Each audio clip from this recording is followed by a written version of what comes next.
What's up, everybody? Welcome back once again to another episode of Upset Alert. It is episode number 72 of the Ultimate College Football Podcast, celebrating all 130 teams in FBS. And that number has slightly increased now as far as who we know is participating in college football this fall. For a while, we were looking at 76 teams playing college football this fall, and as we have gone on, of course, we now see the Big Ten is joining the party once again. We've got rumblings, I guess, a little bit of the Pac-12 maybe eventually trying to play later on this year, but just realistically doesn't seem quite as possible, quite as realistic as what the Big Ten situation was, considering they've been practicing, working out every day, and that really hasn't been the case thus far for the Pac-12. They have not been working out every day. You know, they haven't been going through a serious practice regimen in the way that the Big Ten was, even while off, even while under the impression that they wouldn't be playing any football until the spring, possibly. But it's interesting seeing the Big Ten join back in the fray, and of course, we'll get into the Week 3 results on today's episode as well. Just a lot to talk about in the world of college football. The SEC, of course, will join the fray as well this coming weekend, Week 4. So September the 26th, we'll see our first full slate of SEC games as well. Just so much to talk about. So much to talk about on today's episode, and we'll hold off on a lot of the SEC talk for the next episode, which should come Thursday, when we will preview every game for the Week 4 schedule. But in the meantime, of course, let's review what happened in Week 3. Let's talk about this Big Ten news a little bit, and let's kind of jump right into the Big Ten just to kick things off. So for those of you watching on video on twitch.tv/robotbraineater, we're looking at the Big Ten's newly announced schedule here.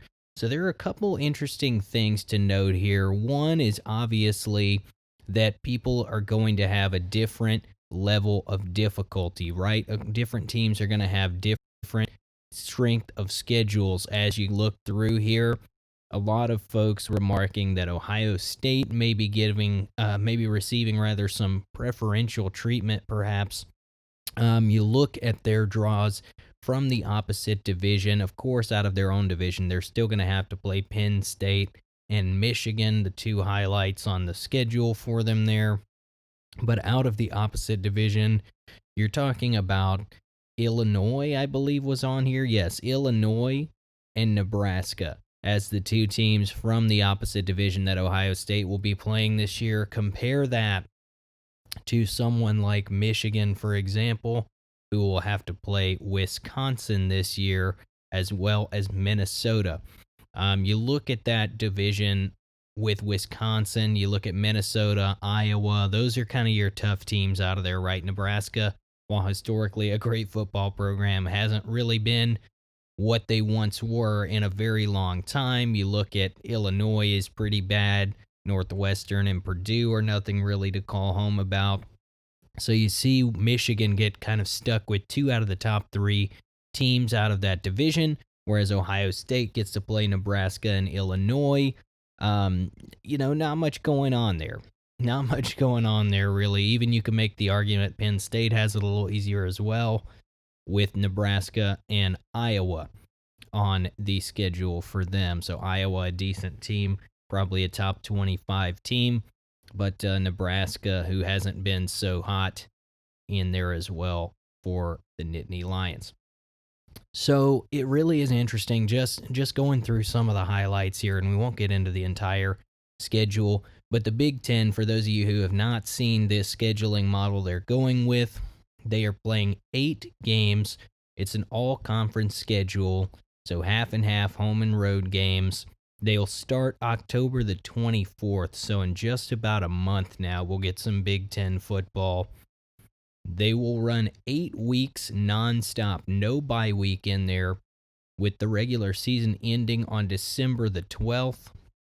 Once that weekend is over, the very next weekend, again, no bye week, anything like that here, They're having what's called Big Ten Champions Week of East versus West.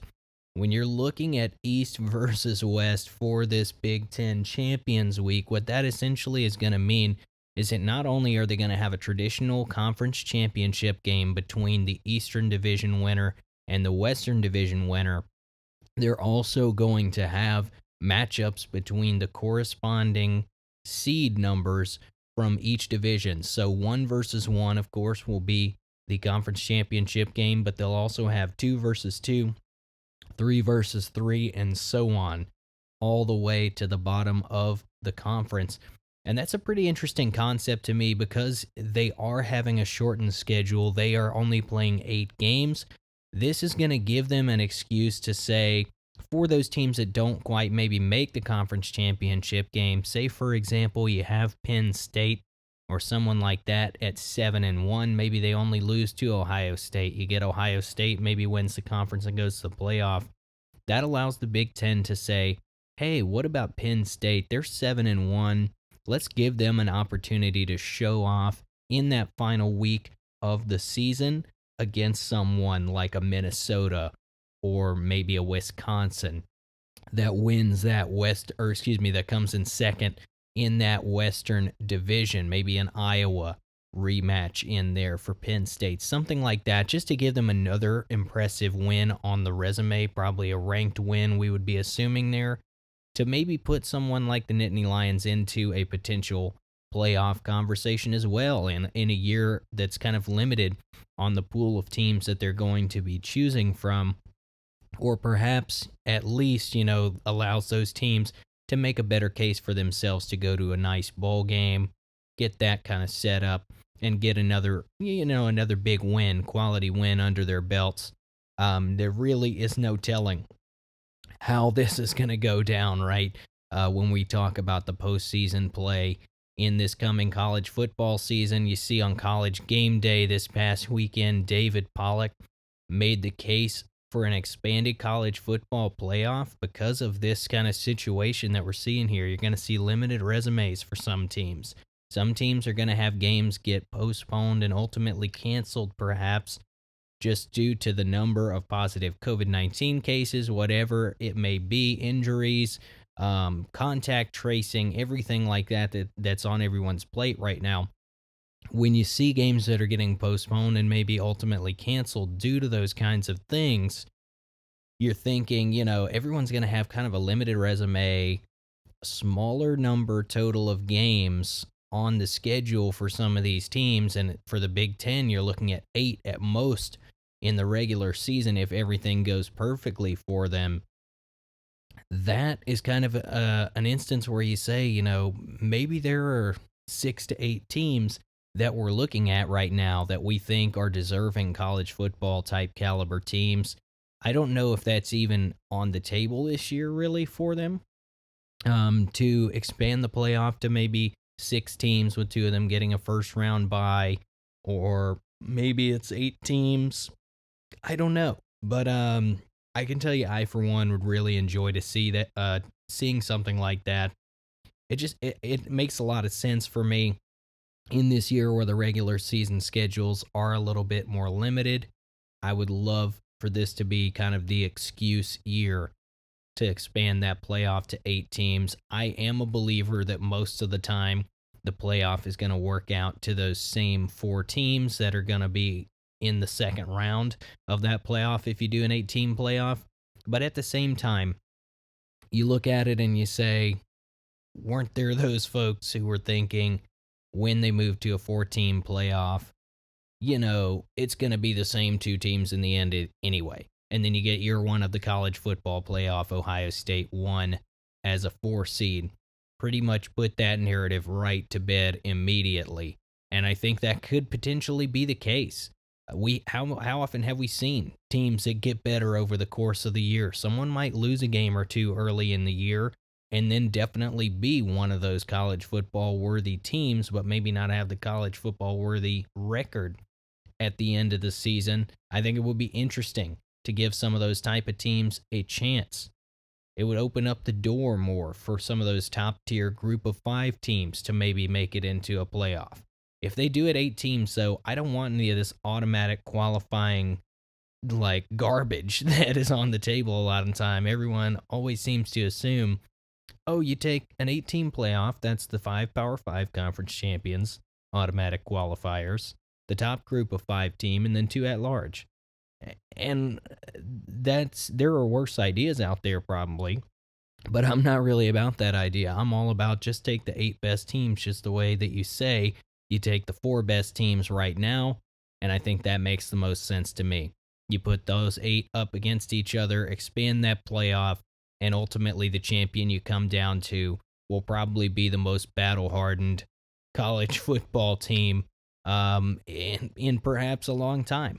I think it would be really, really an interesting idea.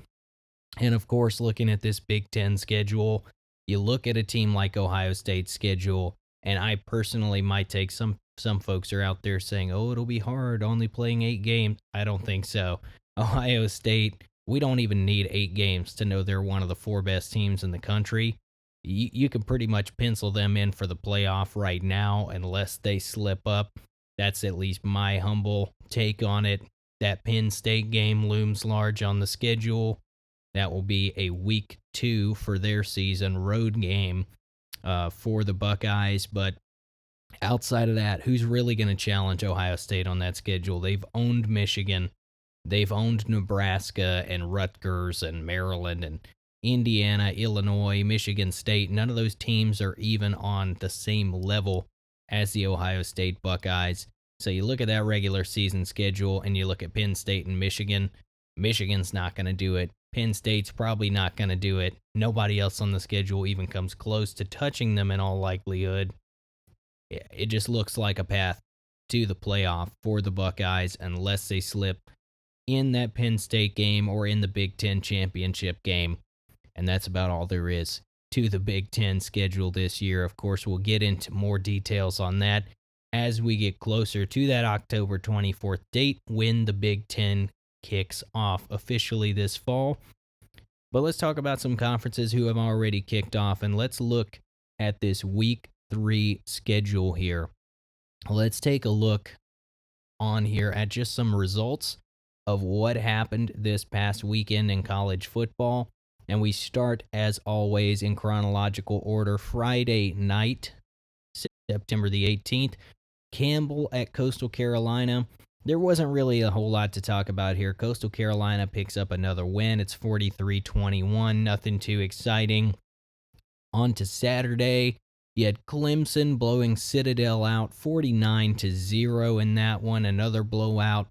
Notre Dame 52-0 over South Florida. So those top 2 teams that are competitors for that ACC championship game this year, most likely to be Clemson and Notre Dame, we think.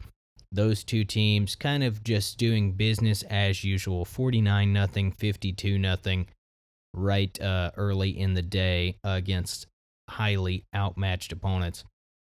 Number 11, Oklahoma State hosted Tulsa. This was kind of an ugly game.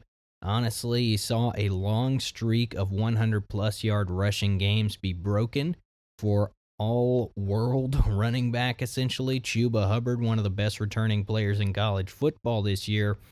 Oklahoma State pulls this one out 16-7. Tulsa kept it a lot closer than a lot of folks thought they were going to, I believe, in this game.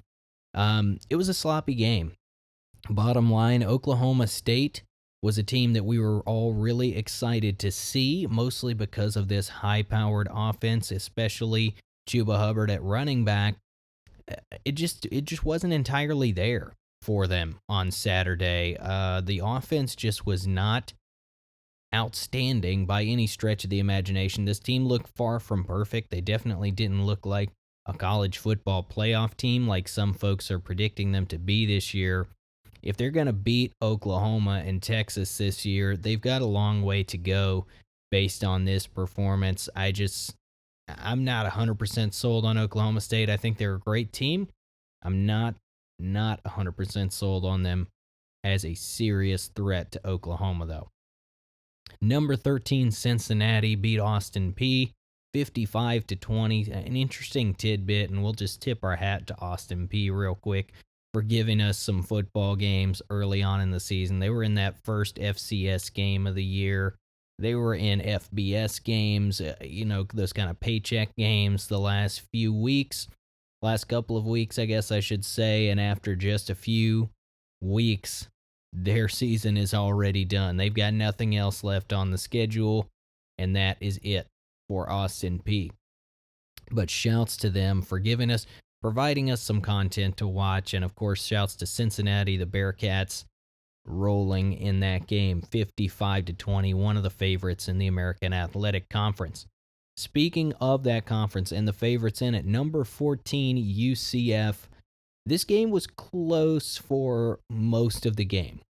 Give credit where credit's due, but the Golden Knights ran away from Georgia Tech late in the game, 49-21 at Bobby Dodd Stadium. Quarterback Dylan Gabriel threw for over 400 yards, had himself a day.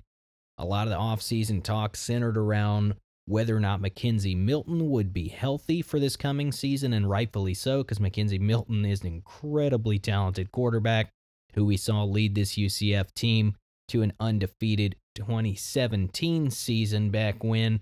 And then, of course, some big wins since then as well. Dylan Gabriel looked the part, though, certainly. Again, over 400 passing yards. This is a Georgia Tech team that a lot of folks were coming into this game kind of high on. Maybe not necessarily thinking they would get the upset over UCF, but thinking they would play a close game. They did for the better part of the game, gave themselves a chance, keeping it close going into the second half, even into the fourth quarter for the most part was a manageable football game. But UCF really, really runs away with this one late. It gets sloppy at the end for Georgia Tech.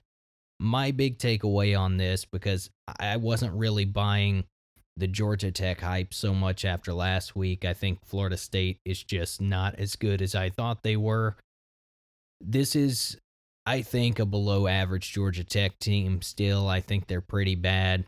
Maybe not quite the worst in the ACC as I thought preseason, but they're a bad team. UCF, playing their first game of the season in this one, comes out a little maybe tentative, a little sloppy at times. Georgia Tech more disciplined at times early in the game. Kept it close, but of course, like I said, Golden Knights just made it a little ugly toward the end, winning by 4 touchdowns there in Atlanta. UCF, of course, with high expectations this year, along with Cincinnati and Memphis, probably the favorites in the AAC. The game of the night, at least in terms of the normal game day marketing and everything, number 17 Miami at number 18 Louisville. This was a shootout a little bit. Was close most of the way. Miami pulled away a little bit late. It was 47-34 Miami win. De'Aaron King, of course, looked the part, threw for over 300 yards in this game, had some good runs as well. That Miami offense looks legit. Their defense maybe has a little bit of question marks, so you can forgive some of that because Louisville quarterback Malik Cunningham is an absolute stud. Most teams are going to give up some points to a guy like him and an offense like Louisville's, so you can't really blame Miami's defense too much there. Their offense really looks legit, though. They've got some dudes at running back. They've got a dude at quarterback that's out there making big plays left and right. I am beginning to really like this Miami football team. We put on our Twitter, at Upset Alert Pod on Twitter, that going into this game, the team that came out as the winner looked to possibly emerge as a serious contender in the ACC for this 2020 season, as a contender for the conference championship spot should Notre Dame falter. And Miami, I think, has taken that spot. They're saying we're a serious team. They're going to have a hard time getting into that ACC championship game, given the format that there's no divisions this year, that it's just going to be the best two teams because Clemson and Notre Dame are going to be hard to beat. And they're going to have some other competition, I think, from folks like Virginia Tech in there, maybe North Carolina in there as well. But Miami has put themselves ahead of Louisville in that fight, and maybe kind of going into that third best team in the ACC slot right now. The Hurricanes just look like a different team, honestly, to me than they have in recent years. So shouts to Miami. You have turned me around a little bit. They will host Florida State in the coming week. I'm not sure, honestly, why they chose to make that game of all games the 7:30 ABC game this coming week, because I think that could be a massacre. Miami hosting the Seminoles there. I can't imagine FSU competing in that game. Someone that I couldn't imagine competing in this game this past Saturday was Georgia State, but they sure did. They took number 19 Louisiana to the limit, took them to overtime. Took overtime for the Ragin' Cajuns, 1 week removed from beating a top 15 Iowa State team. Took them overtime to beat the Georgia State Panthers out of really the bottom of the Sun Belt, I would argue. Georgia State, not one of the better teams in that conference. Definitely, I would think, in the bottom half of the Sun Belt, what we think of traditionally as a pretty weak conference, though that conversation may be shifting a little bit this year with some of the high-profile Sun Belt wins, especially against the Big 12 last week. This was a sloppy game, right? I mean, you see Levi Lewis on here throwing for nearly 300 yards, but he made some mistakes in this football game. Georgia State took advantage of those, 31-31 going into overtime in this case, I believe. It's weird. It's weird that you get Louisiana winning against Iowa State and really just looking like miles better of a team than Iowa State in that game. And then you get Georgia State the next week competing with them. That's college football. That's why we love it. Always keeps it interesting. Number 23, App State at Marshall. I got to give credit. I did it on the last episode as well, but I got to give credit once again to my buddy Gabe Thomas. He was right about App State, I think. And he might have even been more right than he realized he was at the time about App State. Gabe said way back when we predicted App State's schedule, at this point, had to be over a month ago, well before the season started, of course, that App State has had brand new head coaches each of the last couple of years. It has not hurt them yet, and now it has. I just looked at this game, right? App State at Marshall. And this does not look like the same App State team that we saw lose only one game last year, that we saw win a Sun Belt championship last year and lose only the fluky game against Georgia Southern.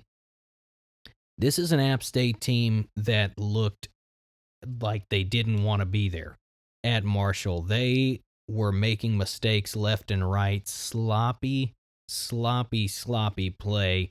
Just 7 points on offense. Now, their defense, I suppose you give a little credit, does a decent job holding Marshall to just 17. After Marshall absolutely boat raced Eastern Kentucky in their only other game of the season. But this is an App State offense that looked completely incompetent on Saturday. It is hard to look at this game, to have watched this game this past weekend and consider App State still to be the favorite in the Sun Belt. Now, Louisiana, like I said, didn't look great this weekend either. So the Sun Belt is very possible, could be just wide open this year. You look at a team like Arkansas State, put them in that conversation as well. But who else? I mean, it could get interesting in the Fun Belt this year. App State is far from a lock, as it seems right now in the Sun Belt Conference. But shouts to the Marshall Thundering Herd for picking up that win, 17-7. That was a great win. Marshall's 2-0. Number 25, Pitt hosted Syracuse. Pitt wins this one 21-10. Not a ton to talk about there. Pitt continues to look pretty good.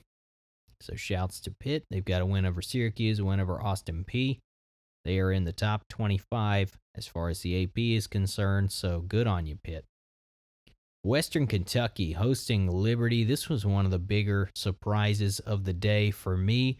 Liberty University pulls the upset 30-24 over the Hilltoppers of Western Kentucky. Western Kentucky was a team coming into this year I thought had a legitimate chance to be 2-0 at this point with games against Louisville, who that's a good game, right? I did pick Louisville in that game, which they ultimately did win 35-21.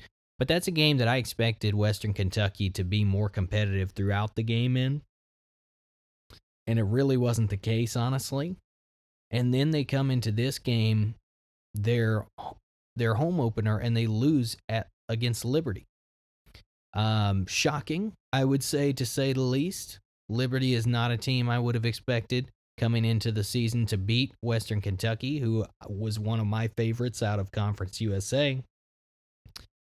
But, here we are. The Liberty Flames pull one of the bigger upsets of the week with a 30-24 win. You have got to give credit where credit's due. Liberty will certainly be taking a jump up in our rankings. As you can see, our updated rankings. It's our new pinned tweet at Upset Alert Pod on Twitter. Again, a shameless plug there. Moving right along, Navy at Tulane. This was the craziest game of the week. Tulane gets up to a 24-0 lead, and Navy rallies back. This is the same Navy team, by the way, that did not practice all offseason tackling people to the ground and came out looking like a Pop Warner team against BYU in their first game of the season. BYU wins 55-3 over the Midshipmen. This team starts out 24-0 deficit against Tulane. Navy comes out in the second half and drops 27 unanswered. I had no confidence in this game in Navy coming into this game, and at halftime, I had the tweet queued up, right, that Navy is looking awful. And they came back. They showed me something, finally, in the second half of this game, and I think there's a potential that Navy could salvage things, right? This Navy team could turn out to be a pretty good football team in the way that I originally thought they would be this year. But they've got to continue cleaning up some things because not everybody is going to blow a 24-point lead like Tulane did. They've got to work at getting ahead of the 8-ball, right? Quit putting themselves behind early. But this could be an interesting Navy football team moving forward. Tulane, not a great look, obviously, blowing the 24-point lead. Boston College at Duke. This one was a little surprising to me, too. I picked Duke in this football game as a slight favorite. I just thought the Blue Devils looked decent at times against Notre Dame last week, and that this Duke team could pull out this win against what's probably a pretty mediocre Boston College team. Boston College, though, give credit. They come on the road and get a 20-point win against the Blue Devils, 26-6 in this football game. Shouts to Boston College. That's a quality win right there. Stephen F. Austin at UTSA. I mentioned two games last week that would be your two best candidates for an FCS over FBS upset. This was the first of those two. Still picked UTSA in the game, and rightfully so. They win by 2 touchdowns, 24-10. There's nothing really to talk about there. UTSA is still bad. 24-10 over Stephen F. Austin is nothing to get too excited about, obviously, but it's a win, and they will take it, I'm sure. Troy at Middle Tennessee. Teams that have looked awful this year. I would have thrown Navy into this if they had wound up losing that game to Tulane, but the two teams that have probably looked the worst in college football this year to me, Louisiana Monroe and Middle Tennessee. Middle Tennessee has been absolutely dreadfully bad. They lose 47-14 to the Troy Trojans at home. There is some kind of resurgence happening in those middle to bottom tier teams in the Sun Belt right now. I picked Troy in this game just because Middle Tennessee had done nothing to this point in the season to inspire any kind of confidence in them, and they still haven't. The Blue Raiders look really, really bad, even by Middle Tennessee standards. This is going to be a long year, I think, for the Blue Raiders. Shouts to Troy, though, picking up a big win there. SMU at North Texas. SMU has struggled a little bit in that game, their season opener against Texas State. They dropped a whole bunch of points on North Texas, the Mean Green, this week. So 65-35, Shane Buechele north of 300 yards passing. This is an explosive offense that SMU has. We knew that coming into this season. It's just a matter of them clicking, and they appear to be doing that. They're going to give up some points. They're kind of a Big 12 style team. They're going to run a ton of plays as fast as possible. They're going to score a ton of points. They're going to give some up too, but I think they'll be more than happy with this. 65-35 over the Mean Green. North Texas not looking particularly great in this one.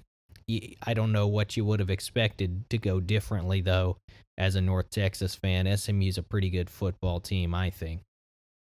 Louisiana Tech at Southern Miss. This was a great game, too, actually. A great finish in this one. I think in a slate of games where you looked at it coming into the week thinking, ooh, there's not really any good games this weekend, there actually turned out to be a lot of really fun football games, and this was one of my favorite endings of the week. I think Southern Miss, who of course was coming into this game 0-1 with the loss to South Alabama, a disappointing loss to say the least. Then they get the head coach steps down after just one game. They needed this win in a bad way, and they did not get it. They had the game essentially wrapped up. They led by 6 very late. Louisiana Tech, I've got to say, scored on one of the plays of the week, most certainly. This was an incredible catch in the back of the end zone on, I believe it was 4th and goal, if I'm not mistaken. I'm almost positive it was a 4th and goal, initially called incomplete. If you haven't seen this highlight, you've got to check it out. Receiver catches the ball in the back of the end zone. The defensive backs, 2 of Southern Miss's defensive backs, try to shove him out of bounds, right? To make the catch by default incomplete because he wouldn't have landed in bounds. He gets a toe down, not only a toe, but I think he got the heel in then as well. Only needed the toe to drag, of course, though. Taps the toe down, maintains possession. It's a touchdown that ties it up the extra point. Goes on to give Louisiana Tech that lead with just moments to spare in the game. You got to give it up for Louisiana Tech because Southern Miss looked bad in that South Alabama game. They looked significantly better in this football game because Louisiana Tech is a good team out of Conference USA. I told you in the preseason, they are a legitimate conference championship contender. And Louisiana Tech winning this game is a statement win early on for them to say, we are going to be that legitimate conference championship contender. It could get interesting in Conference USA. Southern Miss has looked less than I expected them to this point. They were my conference champion pick, actually, out of Conference USA. And then you get Louisiana Tech, who look pretty good in this football game. You get folks like Western Kentucky, who have underwhelmed to this point. It could be wide open for some of those kind of middle-tier teams to make some moves. And, of course, the elephant in the room, Marshall, looks great out of the Conference USA. So shouts to the Thundering Herd and the Bulldogs. You are beginning to separate yourself from the pack in the conference. Let's fly through the next couple here. Texas State at Louisiana Monroe. Like I was saying earlier, Louisiana Monroe has looked awful this year, just awful. They got blown out already by Army this season. Texas State Bobcats, who are, any way you draw it up, right? Despite playing SMU close in that week 1 matchup, Texas State is one of the bottom 10 teams in college football, probably. They win 38-17 at Louisiana Monroe. The Warhawks look really bad. Wake Forest at NC State. This one was actually pretty exciting. A shootout, 45-42. NC State Wolfpack picking up the win there. You have to kind of hate it for Wake Forest a week after playing Clemson, and I would argue maybe overperforming a little bit in that game against Clemson, maybe keeping it a little closer than most folks would have expected them to. They get a close shootout, back and forth kind of game, and NC State just comes out with a close win in that one. Kind of a heartbreaking loss. I would not be surprised after the way this one went and the blowout against Clemson that Wake Forest just kind of, it might snowball for them. They might just have a real bad year, which I don't think was too far off from most people's projections for them anyway. And then in maybe the least interesting game of the week, Abilene Christian at UTEP. UTEP, one of the worst teams in FBS this year, taking on an FCS team. It was 17-13. That was the second of 2 games that I said if you're going to predict an FCS over FBS upset this week, it was either that or the UTSA versus Stephen F. Austin game. It was 17-13 win for UTEP. I will say I turned on this one for a brief moment of time on Saturday while a bunch of other games, I believe, were at halftime, or I suppose were already over. This was one of the later games in the day. I give respect to the unis, UTEP. That's about the best thing I can say for UTEP in this game. I liked the orange jerseys. I thought they looked pretty good. The football, not so much. I really just don't think UTEP's going to be a very good team continuing forward this season. They haven't looked great to this point, and they'll probably continue to be pretty subpar. But, we'll end on a positive note here and just talk about the fact that this coming weekend, we have got, of course, SEC football. We've got SEC football coming back to us this weekend, this Saturday, September the 26th. We'll wrap up by just taking a quick peek at this SEC schedule to see who we've got this weekend. Just some few highlights for you here. We've got Alabama kicking the season off at Missouri. We've got Arkansas hosting Georgia, Auburn and Kentucky. We've got LSU and Mississippi State, Ole Miss and Florida, South Carolina and Tennessee. So there really are a few games, I think, that stick out to me here. We'll get into the proper Week 4 preview on Thursday's episode. But just to throw it out there, I mean, obviously, we're excited to get our first proper look at some of the top teams in the country like Alabama, Georgia, Florida, LSU. But really on here, I really like that Auburn-Kentucky game. I think that one could be really interesting. Florida-Ole Miss might be a sneaky good game.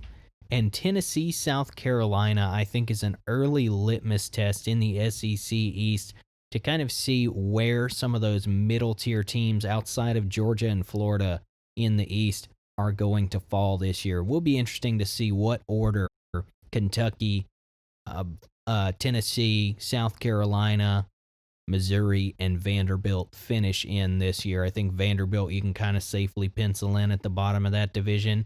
But everywhere else, I think, is kind of up for grabs. So it's really going to be an interesting year to see what things look like in this modified schedule.